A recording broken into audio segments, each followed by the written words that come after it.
तो हेलो दोस्तों, हम इस वीडियो में बात करेंगे भोजपुर के सुपरस्टार चॉकलेटी स्टार अरविंद अकेला कल्लू जी के बारे में बात करेंगे। दोस्तों, अरविंद अकेला कल्लू जी का एक अपना ही ऑफिशियल चैनल से गाना आने जा रहा है, जो कि कल यानी कि 9 तारीख को सुबह रिलीज किया जाएगा। जो कि गाना के नाम है गलिया पे तिल, जो कि बहुत ही अच्छा गाना लग रहा है। और इसमें काम की है आस्था सिंह। और इसमें इस गाना के लिखे हैं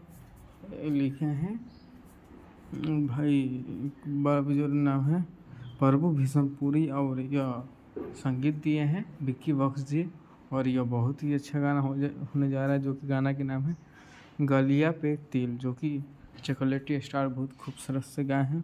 और इसमें डुएट सॉन्ग नहीं है, सोलो सॉन्ग होने जा रहा है, जो कि कल्लू जी की है, वो अपने ऑफिशियल चैनल से रिलीज़ किया जाएगा, जो कि बहुत ही तगड़ा गाना लग रहा है। और दोस्तों, आप लोग इस गाने के बारे में क्या कहना चाहते हैं कमेंट बॉक्स में ज़रूर बताइएगा। और वीडियो को लाइक नहीं किए होंगे तो वीडियो को लाइक कर लीजिएगा, चैनल पर नए चैनल को सब्सक्राइब कर लीजिएगा, ताकि भोजपुरी के हर अपडेट आप तक पहुंच सके। जय हिंद, जय भोजपुरी। धन्यवाद दोस्तों।